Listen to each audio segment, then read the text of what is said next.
Welcome everyone to another episode of Planet Coaster 2 and the Hanseatic Dreamland. This is the second episode and I'm Rudy Rancamel as always, and we are jumping right into it in today's episode. We are going to add certain things, and the first thing we're going to do is a crane. So just for context, we are here in the brand new series on this channel. This is going to be a huge park in the harbor area of Hamburg. It is inspired by obviously all the buildings you can expect in a harbor area like that. And in the last episode we set the scene, we built the first coaster, we built this big warehouse over here, very much inspired by the typical Speicherstadt. That's the German English mix is not good. The Speicherstadt in Hamburg, and the German word is needed because basically that's what it is.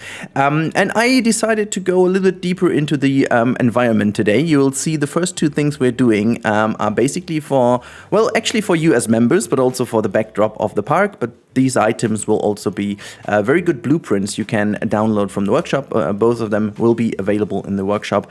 And also in particular, this one over here is something I'm very proud of. I think this is my best build so far in the game and shows how good the pieces can be if you take the time. And speaking of time, this this crane took like 1.5 hours. Like only this crane, it just ridiculous. But I did take out a couple of things that were annoying, like the first iteration is gone and so on. But you can see I used these train tracks from the typical train, the park train, simply because I didn't want to build them custom, just to save on some pieces. You know, these will be notifications we will have to survive throughout the entire series. So just a little hint at this point in the time in the video, if you're still with me, thank you so much, because you are now in the 10% of people who actually watch further than the first minute. So thank you so much. And if you did and you're not subscribed, what are you doing? So please consider subscribing to the channel. Help me to reach these 100k. We are getting really close, seriously close. So thank you so much, everyone who just joined. Welcome to everyone. And just in case you also became member recently, because some of you did, stick with me, because the real-time part later on will be interesting for you. Now, that said, this crane over here is inspired by some typical cranes in the Hamburg area. I have a whole folder with a lot of inspiration, and while you can see me juggle around the pieces in the background, and I'm going to speak a bit more about that in the real-time part later, I just wanted to answer some of your questions you had put in the first video. Thanks for all these amazing comments. As I said, the comments are what makes me enjoy this so much, really going in. There were so many great ideas to what I'm going to realize. So first things first, I'm just going to quickly say that I'm not even going to make a secret out of it, but we are going to have an integration of the miniature Wonderland, or the Miniatur Wunderland, in a certain way. I have a very good idea what to do with it, and some comments also came very close to my idea. So maybe I'm going to spice it up with some of your ideas as well, because there were some really great ones in here. And also, because so many people always ask where I get all the inspiration from and so on, and how I got to this idea. This was one of the most common questions, how I got to the idea.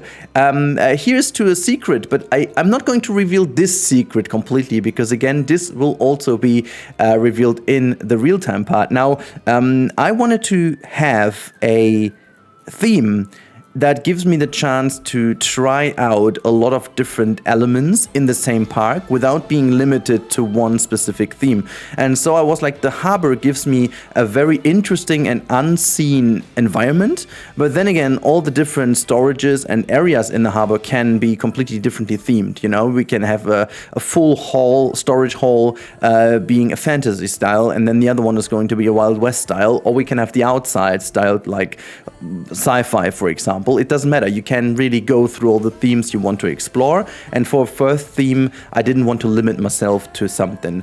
And then the second reason is because I was trying to get a grip of what elements are good in the game. I early on decided to do something with the aquatic set, and the aquatic set came with some very cool elements to make this harbor area work. So a lot of the pieces of the aquatic set are really nice when it comes to maritime kind of stuff, and which it should, but I think the general idea about the aquatic set is a bit more tropical and a bit more like submarine kind of stuff. But I really enjoy how this turned out nevertheless, and yeah, I'm very proud of the style, and it just really works together super well. Can't even share my excitement beyond what I'm doing, because it just all worked out so well. Now, that said, let's quickly talk about the crane. You can see I'm going for this very industrial iron design, and at this point we can also talk about a win and a why. If you've seen my 2 videos, you know what I'm referring to. In this build, like the recolor settings in this game are both a why and a win. Like the big win is that so many pieces are flexicolor. Like finally Frontier has really learned from all our criticism during the Planet Zoo days, I would say, where so many great pieces were introduced to the game, but they were non-flexicolor, which was so annoying because these pieces were legit so good. And now in this game, almost everything is flexicolor.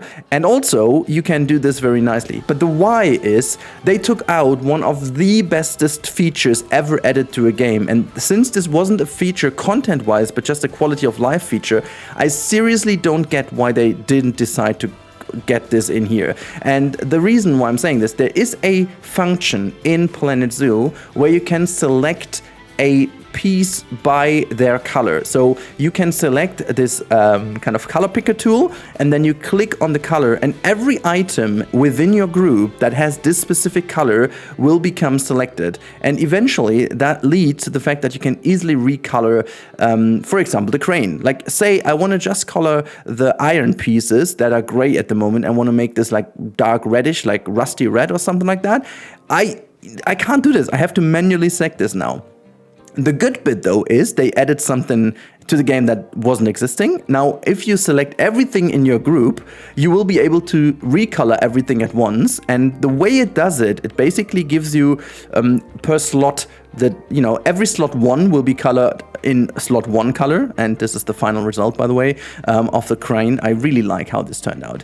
Step 2 is a container, but just to finish that point, and the second option will be slot 2 and slot 3 and so on. But the problem is you then obviously do recolor certain elements. It still works kind of okay-ish, but it just doesn't do what it should.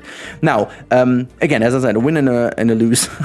You win some, you lose some, I guess, but I wish to have this because that would be great. Now, speaking of containers, every good harbor area does have it, and specifically these like huge Hamburg harbor areas will have a lot of freight and containers and these type of storage things that, you know, are very, very common. The good bit is, straight out of the box, this corrugated piece in this game is just legit the best you can have. Like, I didn't need to do this custom or anything. I didn't need to waste too many pieces on creating a texture that looks like this kind of corrugated metal. Legit, the piece in game was brilliant, and I just decided to go to make a couple of little details to it so it doesn't look super barren. Even though I will use the super barren version, it is a separate item. Like, I created a blueprint out of it, but you will have the barren thing in the middle, like just the container out of the corrugated roof pieces, and then you will have the outer frame including the branding. Speaking of the branding will become very special, and I tried to make a couple of things here with the in-game brand. So you can see Gulpy Soda becomes the Sotrans, and from Soda Trans, Sotrans, you know, that was kind of the idea. And then I figured changing some of the colors became very interesting because I just needed to quickly jump in and then sort of select the whole thing and recolor, and it just turned out looking so good immediately. I'm a very big fan of these containers, and I think these little details like the grayish top bar really do wonders in order to make it look a bit better, you know, a bit more interesting. And then again, the next step was, I thought, you know, we need some more different themings, and therefore, hey, I mean, you know, I love my community, I love my members, and there are members that have been with me for so many years, and they've been so funny in all these live streams we had on Twitch and so on. And so my first dedication in this video is going to be for Epedemic, our friend, but pressure. Like, if you haven't been around and this may sound strange to you, that's good, because you would have needed to be in the stream. There is an inside joke, and the ones who understand will understand, and I just thought that needs to be here.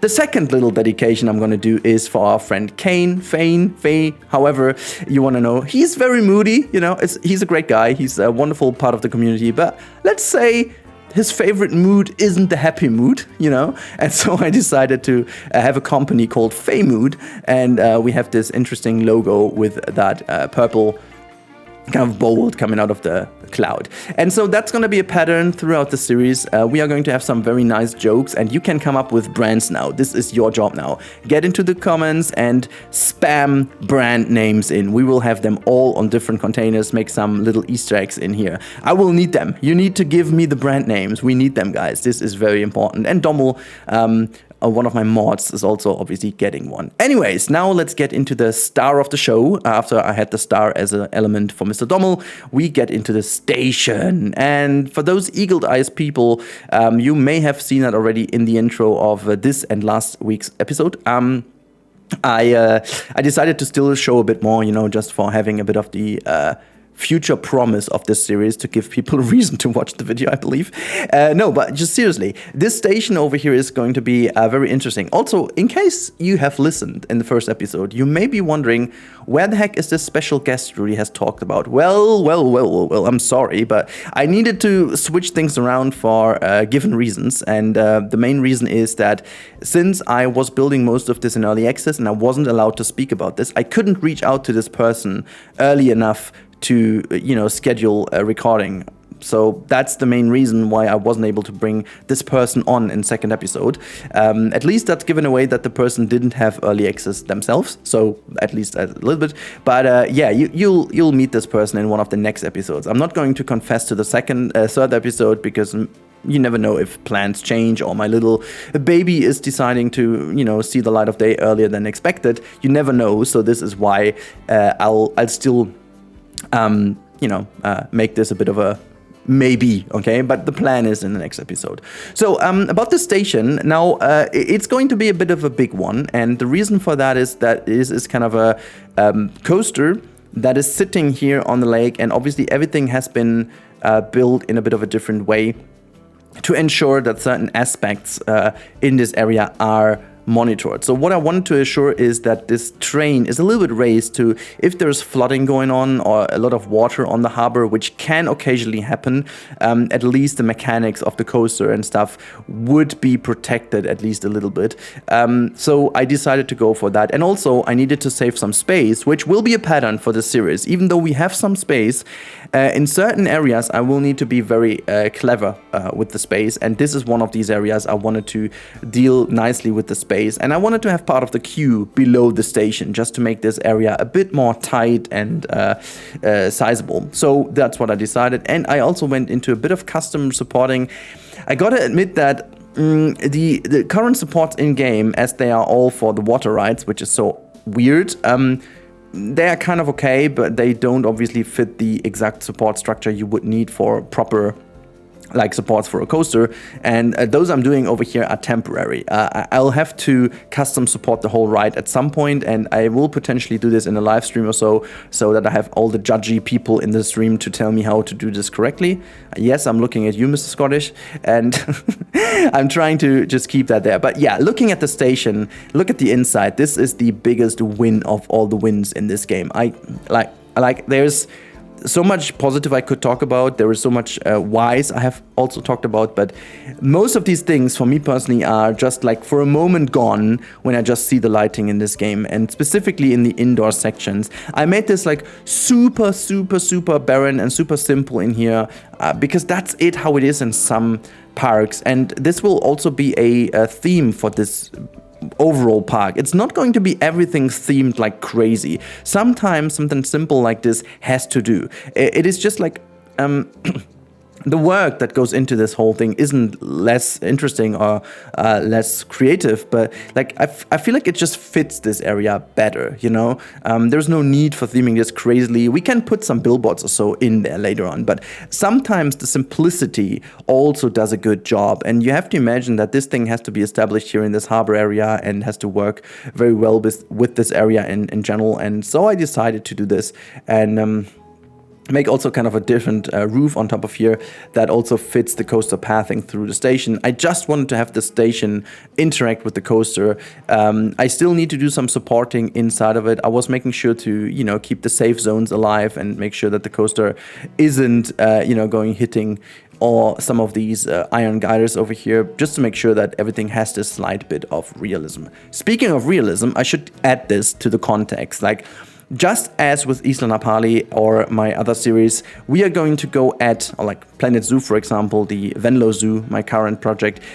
We are aiming for a Rudialism, as we call it on this channel. In case you haven't heard this before, this means like we are pretending to do as much realistic stuff as possible, but we are still keeping a certain element of creative freedom in order to be able to add certain things that just look good and work, even though they wouldn't technically work this way in real life. And I'm right away abusing this power of creative freedom here with the station at the beginning, because certain elements technically wouldn't work like this. I will try to fix a couple of things.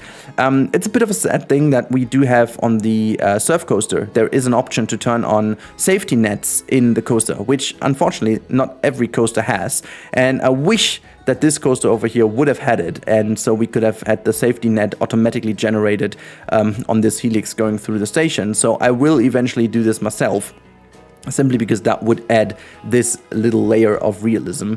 I would really love to do that at some point, because it just really adds a lot to the immersion, but I'm not going that far to change all the layout or do the supporting like physically accurately. I mean, hell, we have slides that have no physics, so I can put in supports that wouldn't, like, that defy the physics of the laws of physics. I don't know, I just want to have fun also in this game. I think at some point, me personally, I love the people who do this, but I want to stick to having fun, and this is why we go into the real-time part now. Alright, we are starting the real-time part in the harbor area, actually, something you haven't seen so far. This is a little bit of a future state of this park, but I wanted to quickly show you. This is our member freight area, and I just put in the last 3 members who joined a couple days ago. You will all, every single member will find itself over here in this wonderful freight terminal, and the same goes for all the other ones in the back. At the moment, SoTrans is the placeholder, and we will find some Easter eggs in there as well, and there will be another little Easter egg which we are going to cut over to now. And this is that one, the Isla Napali Trading Corp freight container. Now this is giving away a very good hidden secret.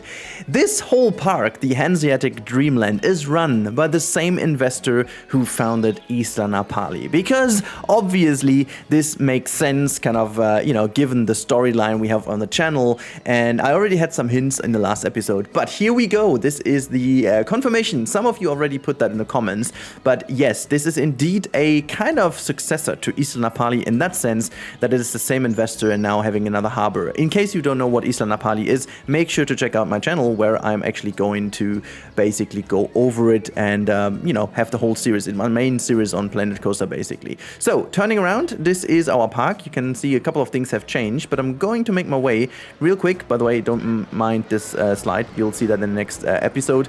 Same goes for all these weird buildings everywhere.